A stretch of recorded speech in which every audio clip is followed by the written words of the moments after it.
Section 1. You will hear a woman telephoning for information about a festival. First, you have some time to look at questions 1 to 7.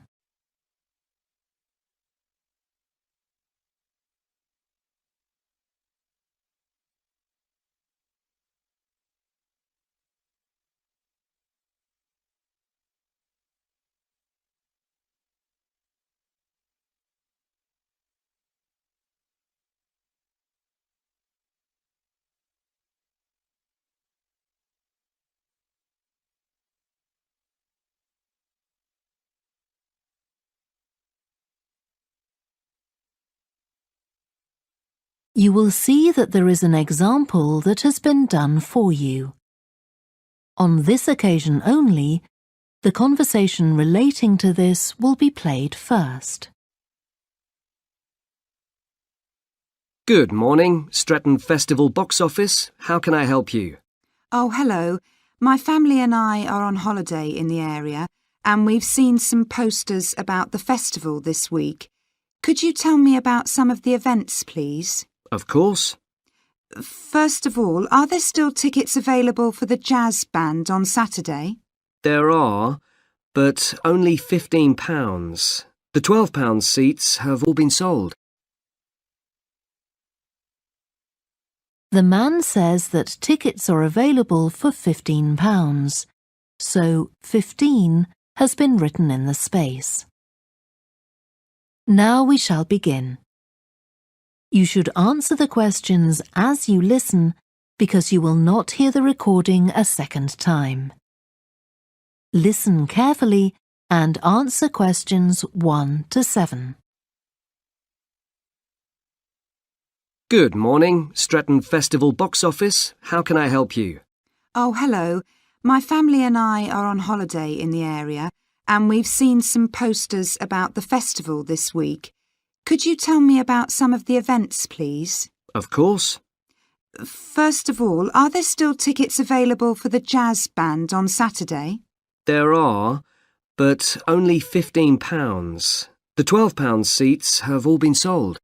OK, and the venue is the school, isn't it? Yes, that's right. The secondary school. Make sure you don't go to the primary school by mistake. And there's an additional performer who isn't mentioned on the posters. Carolyn Hart is going to play with the band. Oh, I think I've heard her on the radio. Doesn't she play the oboe or flute or something? Yes, the flute. She usually plays with symphony orchestras, and apparently this is her first time with a jazz band. Well, I'd certainly like to hear her. Then the next thing I want to ask about is the duck races. I saw a poster beside a river. What are they exactly? Well, you buy a yellow plastic duck, or as many as you like. They're £1 each. And you write your name on each one. There'll be several races, depending on the number of ducks taking part. And John Stevens, a champion swimmer who lives locally, is going to start the races. All the ducks will be launched into the river at the back of the cinema. Then they'll float along the river for 500 metres, as far as the railway bridge. And are there any prizes? Yes. The first duck in each race to arrive at the finishing line wins its owner free tickets for the concert on the last night of the festival. You said you can buy a duck. I'm sure my children will both want one. They're on sale at a stall in the market. You can't miss it. It's got an enormous sign showing a couple of ducks. OK, I'll go there this afternoon. I remember walking past there yesterday. Now, could you tell me something about the flower show, please? Well, admission is free and the show is being held in Bythwaite Hall. Sorry, how do you spell that? Bythwaite.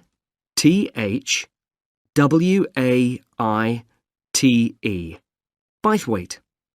Is it easy to find? I'm not very familiar with the town yet. Oh, you won't have any problem. It's right in the centre of Stretton. It's the only old building in the town, so it's easy to recognise. I know it. I presume it's open all day. Yes, but if you'd like to see the prizes being awarded for the best flowers, you'll need to be there at 5 o'clock. The prizes are being given by a famous actor, Kevin Shapless. He lives nearby and gets involved in a lot of community events. Gosh, I've seen him on TV. I'll definitely go to the prize giving. Right. Before you hear the rest of the conversation, you have some time to look at questions 8 to 10.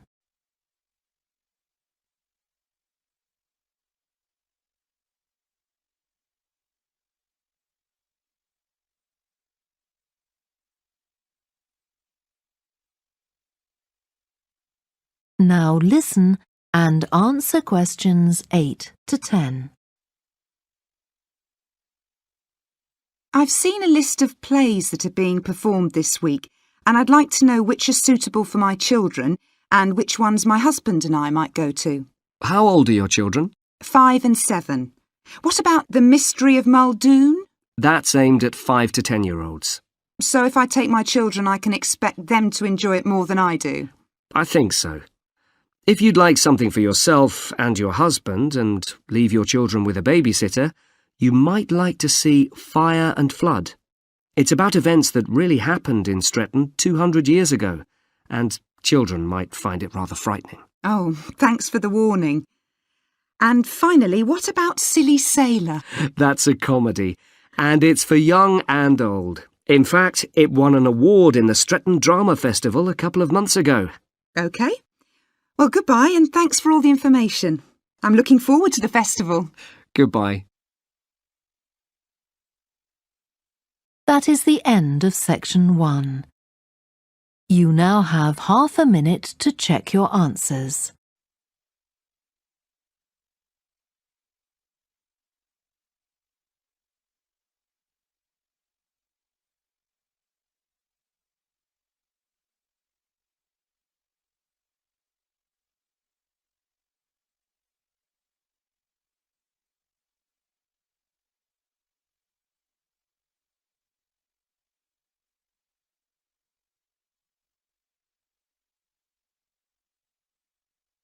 Now turn to section 2. Section 2. You will hear a guide at an art museum talking to a group of visitors. First, you have some time to look at questions 11 to 16.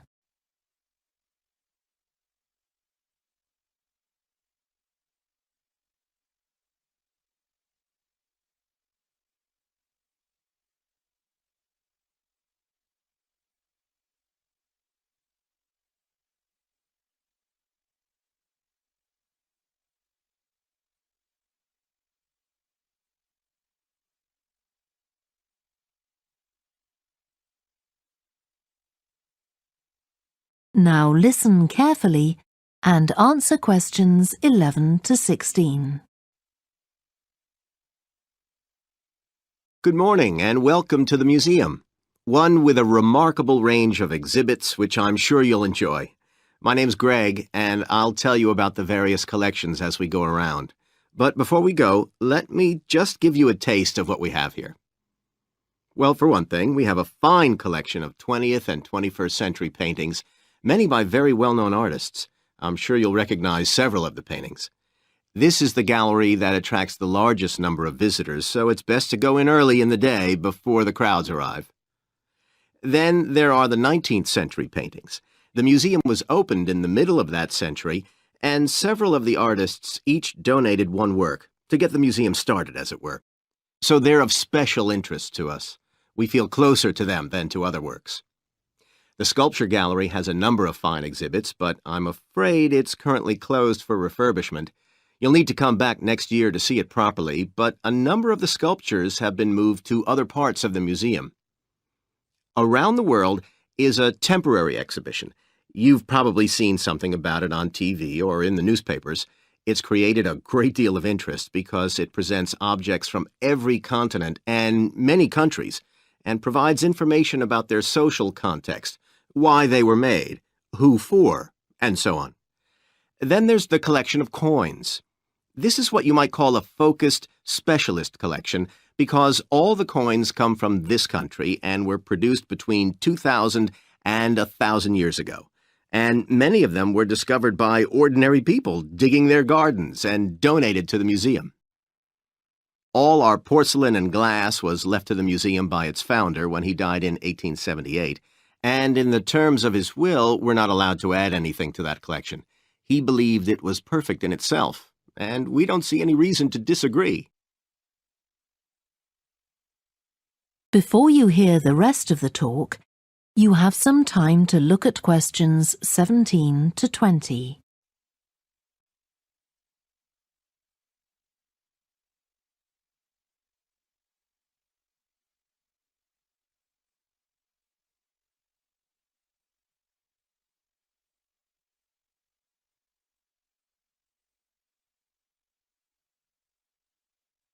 Now listen and answer questions 17 to 20. Okay, that was something about the collections, and now here's some more practical information, in case you need it. Most of the museum facilities are downstairs in the basement, so you go down the stairs here. When you reach the bottom of the stairs, you'll find yourself in a sitting area with comfortable chairs and sofas where you can have a rest before continuing your exploration of the museum. We have a very good restaurant which serves excellent food all day in a relaxing atmosphere. To reach it, when you get to the bottom of the stairs, go straight ahead to the far side of the sitting area, then turn right into the corridor. You'll see the door of the restaurant facing you. If you just want a snack or if you'd like to eat somewhere with facilities for children, we also have a cafe. When you reach the bottom of the stairs, you'll need to go straight ahead, turn right into the corridor, and the cafe is immediately on the right. And talking about children, there are baby-changing facilities downstairs. Cross the sitting area, continue straight ahead along the corridor on the left, and you and your baby will find the facilities on the left-hand side. The cloakroom, where you should leave coats, umbrellas, and any large bags, is on the left-hand side of the sitting area. It's through the last door before you come to the corridor. There are toilets on every floor, but in the basement, they're the first rooms on the left when you get down there. Okay, now if you've got anything to leave in the cloakroom, please do that now, and then we'll start our tour. That is the end of section 2. You now have half a minute to check your answers.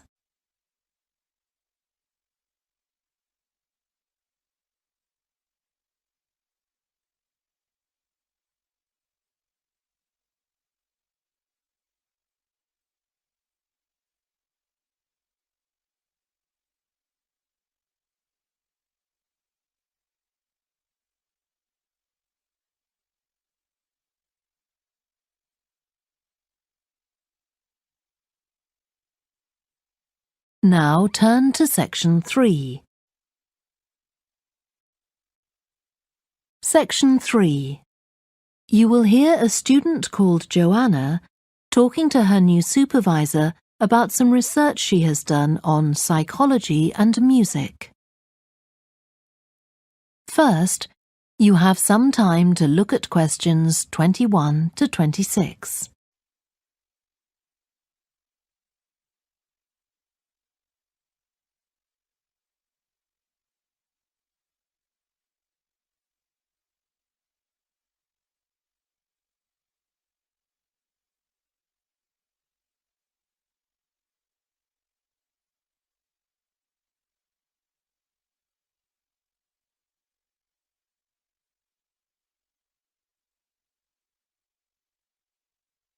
Now listen carefully and answer questions 21 to 26. Hi, Joanna. Good to meet you. Now, before we discuss your new research project, I'd like to hear something about the psychology study you did last year for your master's degree. So, how did you choose your subjects for that? Well, I had 6 subjects, all professional musicians and all female. 3 were violinists, and there was also a cello player and a pianist and a flute player. They were all very highly regarded in the music world, and they'd done quite extensive tours in different continents, and quite a few had won prizes and competitions as well. And they were quite young, weren't they? Yes, between 25 and 29. The mean was 27.8. I wasn't specifically looking for artists who'd produced recordings, but this is something that's just taken for granted these days, and they all had. Right. Now, you collected your data through telephone interviews, didn't you? Yes.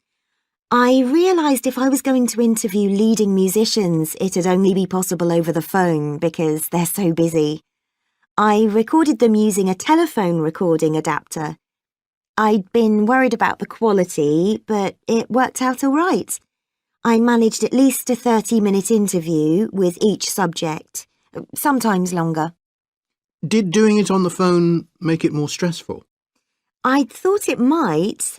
It was all quite informal, though, and in fact they seemed very keen to talk. And I don't think using the phone meant I got less rich data. Rather the opposite, in fact. Interesting.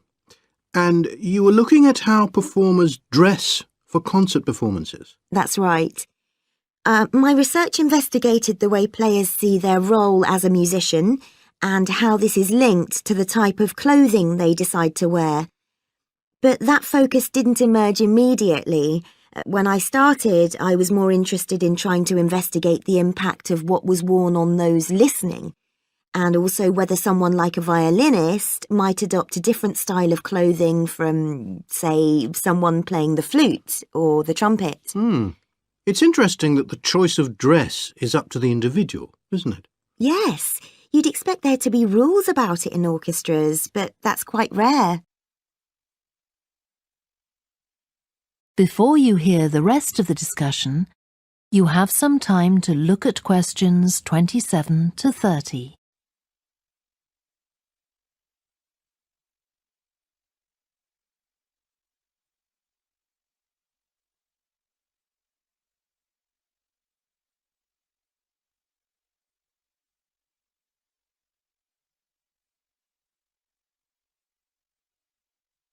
Now listen and answer questions 27 to 30.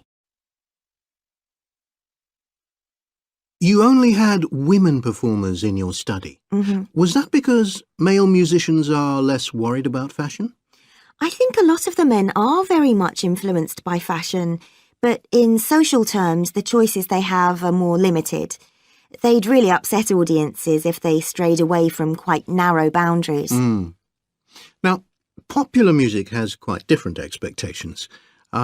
Did you read Mike Frost's article about the dress of women performers in popular music? No. Well, he points out that a lot of female singers and musicians in popular music tend to dress down in performances and wear less feminine clothes, like jeans instead of skirts. And he suggests this is because otherwise they'd just be discounted as trivial. But you could argue they're just wearing what's practical. I mean, a pop music concert is usually a pretty energetic affair. Yes, he doesn't make that point, but I think you're probably right. I was interested by the effect of the audience at a musical performance when it came to the choice of dress. The subjects I interviewed felt this was really important. It's all to do with what we understand by performance as a public event. They believed the audience had certain expectations, and it was up to them as performers to fulfil these expectations, to show a kind of esteem. They weren't afraid of looking as if they'd made an effort to look good. I think in the past, the audience would have had those expectations of one another too, but that's not really the case now. Not in the UK, anyway. No. And I also got interested in what sports scientists are doing too, with regard to clothing. Musicians are quite vulnerable physically, aren't they? Because the movements they carry out are very intensive and repetitive. So I'd imagine some features of sports clothing could safeguard the players from the potentially dangerous effects of this sort of thing. Yes, but musicians don't really consider it. They avoid clothing that obviously restricts their movements, but that's as far as they go. Anyway, coming back to your own research, do you have any idea where you're going from here? I was thinking of doing a study using an audience, including... That is the end of section 3. You now have half a minute to check your answers.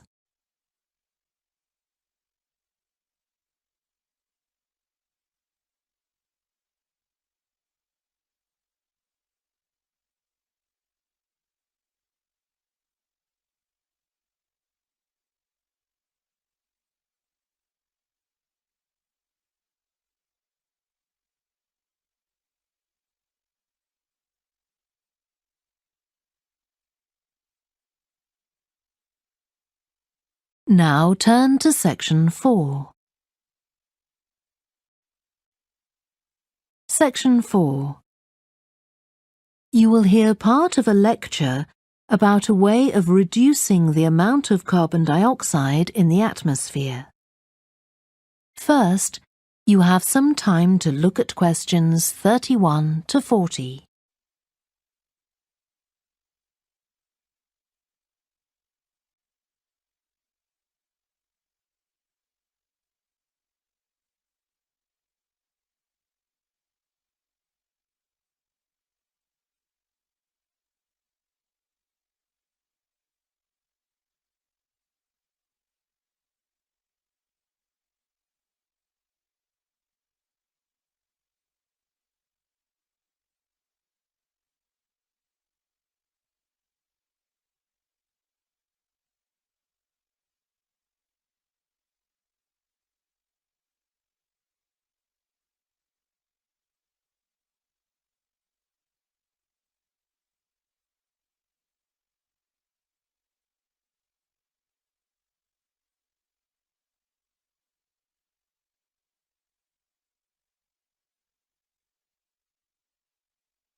Now listen carefully and answer questions 31 to 40. As we saw in the last lecture, a major cause of climate change is the rapid rise in the level of carbon dioxide in the atmosphere over the last century. If we could reduce the amount of CO2, perhaps the rate of climate change could also be slowed down. One potential method involves enhancing the role of the soil that plants grow in with regard to absorbing CO2.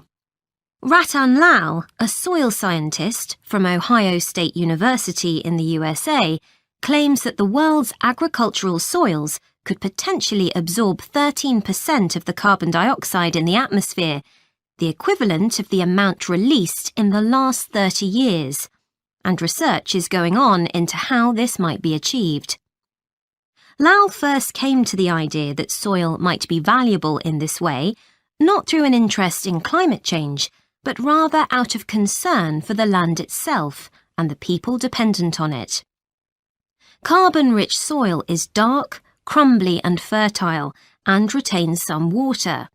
But erosion can occur if soil is dry, which is a likely effect if it contains inadequate amounts of carbon.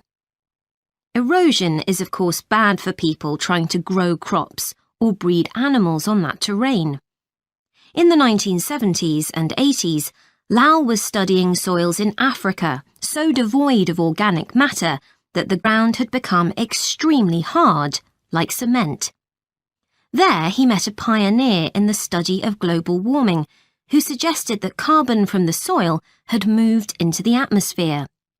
This is now looking increasingly likely. Let me explain. For millions of years, carbon dioxide levels in the atmosphere have been regulated, in part, by a natural partnership between plants and microbes, tiny organisms in the soil. Plants absorb CO2 from the air and transform it into sugars and other carbon-based substances. While a proportion of these carbon products remain in the plant, some transfer from the roots to fungi and soil microbes, which store the carbon in the soil. The invention of agriculture some 10,000 years ago disrupted these ancient soil building processes and led to the loss of carbon from the soil. When humans started draining the natural topsoil and ploughing it up for planting, they exposed the buried carbon to oxygen. This created carbon dioxide and released it into the air. And in some places, grazing by domesticated animals has removed all vegetation, releasing carbon into the air. Tons of carbon have been stripped from the world's soils, where it's needed, and pumped into the atmosphere. So, what can be done? Researchers are now coming up with evidence that even modest changes to farming can significantly help to reduce the amount of carbon in the atmosphere. Some growers have already started using an approach known as regenerative agriculture. This aims to boost the fertility of soil and keep it moist through established practices. These include keeping fields planted all year round and increasing the variety of plants being grown. Strategies like these can significantly increase the amount of carbon stored in the soil, so agricultural researchers are now building a case for their use in combating climate change.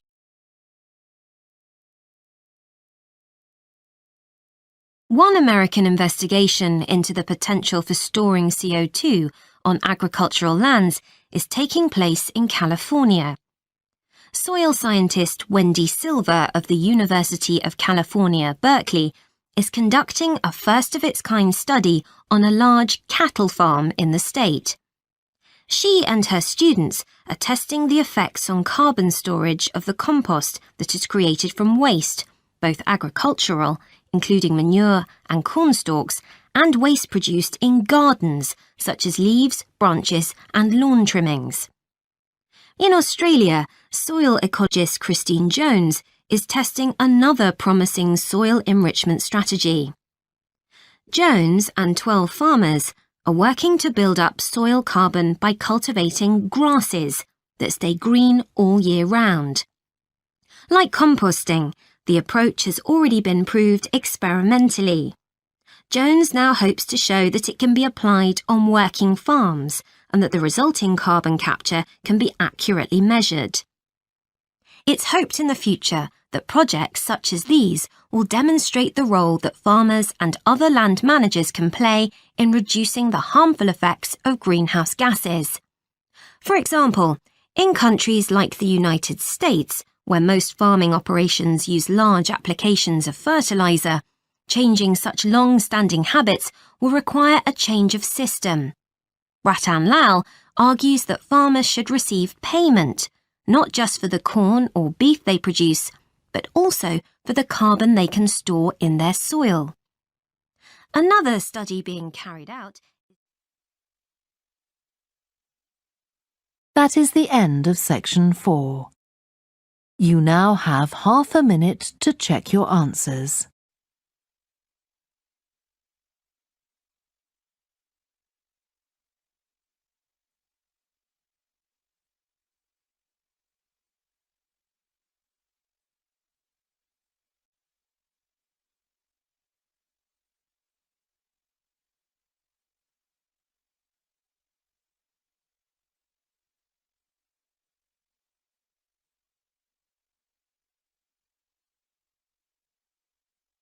That is the end of the listening test.